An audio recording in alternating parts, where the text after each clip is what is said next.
lifefm.org.uk. The best thing in life is to see the sun rise and to see the sun set, knowing that, God willing, it will rise again for you tomorrow. The best thing about life is music and sport and friendship and laughter and love. If you approach your life open to these things, indeed looking for these things, then you'll live a full life and one that's been worthwhile. The best thing about life is to live it knowing that you're only here once and that you'll be judged on the final day by how you lived it. I believe in God, so I believe in that. And I try to so conduct my life that when it's over, I'll be able to say to God that I did my best. This is George Galloway, Member of Parliament, asking you to tune in to Life FM on 103.6. Brent's community radio station, Life FM. Get with it.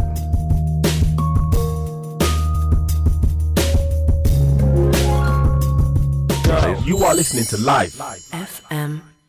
I'm going to play the adverts now and come back with more Brent and Beyond for you. This is Live Culture with Simone. Joining me soon will be Eugene Ankomah, talking about his art, his work, his life. Tell me what you want from me. Life FM 103.6. You're listening to the Live Culture Show with me, Simone. I was busy reading the chat room then, so I kind of missed the end of thing. Me bad again, sorry about that.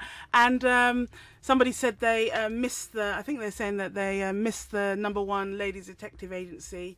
But I think you can catch it on BBC iPlayer. If you missed the actual #1 Ladies Detective Agency. I was talking about it this morning with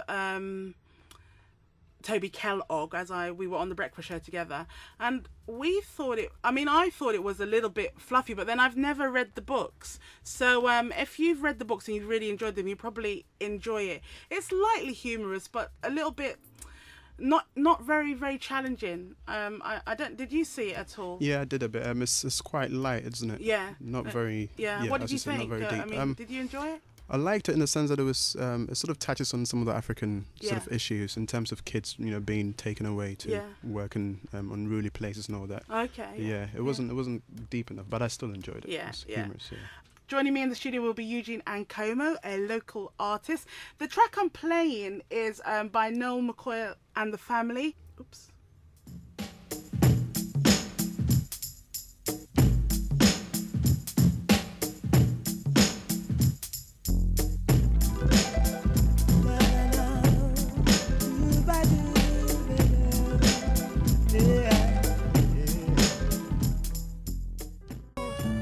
Life FM 103.6, Life Culture Show.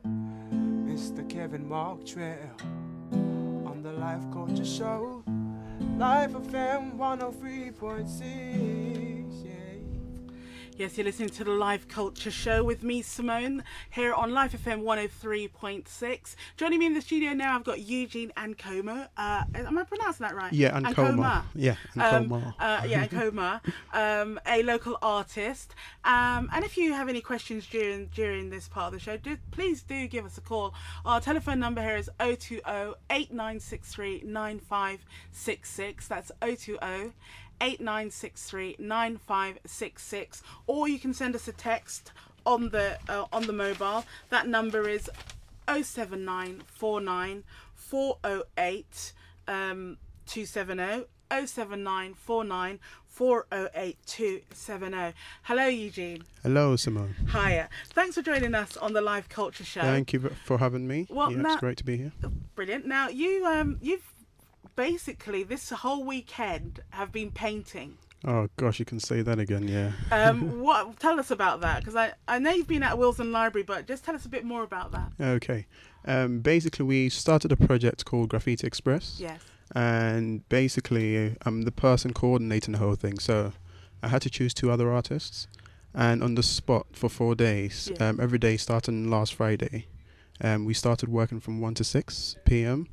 And the whole idea was interpreting the word Graffiti Express in our own sort of different ways and styles. Yeah.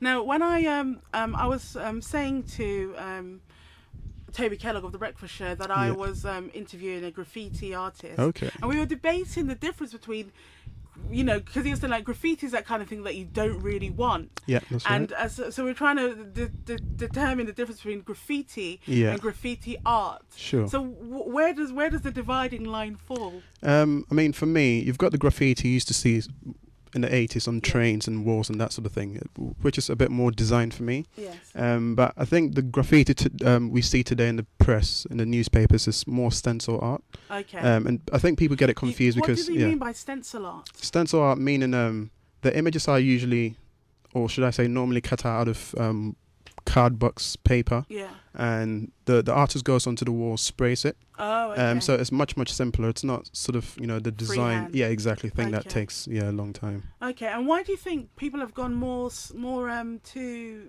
stenciling? Just because it's easier, or? I think it's easier. I think it's also because of the themes they treat. Okay. You've got these very political sort of statements that are made with the images.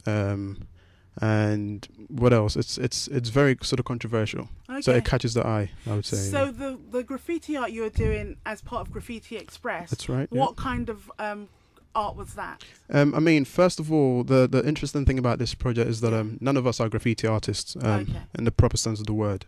But we wanted to see how we could fit into the whole idea of graffiti. So what it is we have the freedom to sort of express it in our own individual ways. Be it the theme, the topic, the style, using spray paint, that sort of thing. Yeah. Yeah. And why did you choose graffiti? Because what we wanted to do was to sort of give it a whole different meaning. Because you've got myself, who's a painter, and I don't relate to graffiti at all. But we wanted to see just how I could sort of bring in some of the topics, some of the themes. To sort of express some of the views of young people, basically, who are into graffiti. Okay, so you've been painting at Willesden Library. Yes, that's right. Yeah. For the past 3 days. The past 3 days, yeah. 4 days. 4 days. Today being the 4th day. Yeah.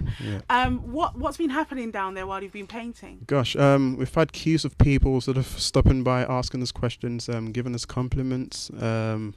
What kind of people are passing by? We've had we've had old people, like I'm talking about sort of 78. Yeah.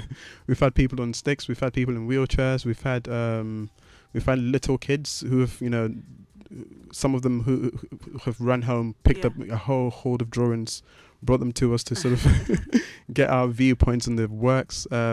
We've had so many different types of people. It's unbelievable, yeah. So that those children, your collective work between the three of you was like inspiring them. Precisely. What kind of things were you saying to them when you were looking at their work? What I did is I asked them what inspired them. I asked them how long they've been drawing for. Yeah. But for me, I think the most important thing was to sort of impart a bit of advice in terms of, you know, keep practicing, draw different things, make it as varied as possible. Brilliant. And just sort of saying to them, you know, just don't stop practicing, because the more you do it, the better you get, obviously. Yeah. So now that you've done that piece, what happens with that artwork?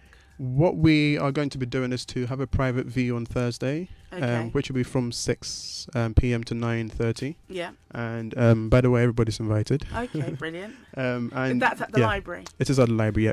It's actually at the Brent Artist Resource. Yes. Which is next to the library. Okay, next to the library. And yeah, they'll all be on sale. Okay.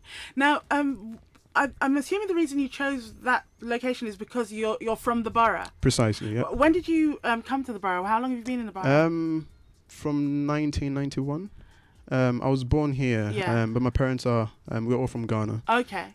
So yeah, I lived in Ghana for a while and then came back. So yeah, I mean, I've been doing it since that time. Okay. Really, And what part of the borough did you grow up in? Willesden Green. Okay. Yeah. lifefm.org.uk. The best thing in life is to see the sun rise.